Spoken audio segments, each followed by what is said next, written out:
अकेली इस समाज की भेड़ियों से लड़ रही हूँ और लड़ती रहूंगी। किसी का सहारा मेरी किस्मत में नहीं।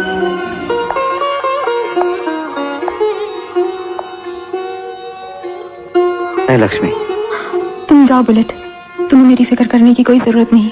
नहीं लक्ष्मी, मुझे माफ कर दो। मैं तुम्हें छोड़कर कहीं नहीं जाऊंगा। आज से मैं यहीं रहूंगा, तुम्हारे साथ, तुम्हारे पास।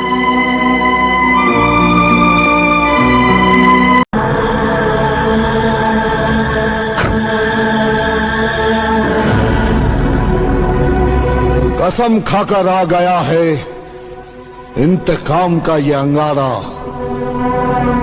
बजाऊंगा आज तेरी मौत का नक्कारा। पहले तेरे माथे पर है मौत का सेहरा सजने वाला, फिर मेरी गुंडागर्दी का है डंका बजने वाला। आदमी जब सही रास्ते पर चलने लगता है तो शुरू शुरू में भगवान उसकी यूं ही परीक्षा लेता है। शुरू शुरू में परीक्षा लेता है तो तेरी परीक्षा क्यों ले रहा है अब तक?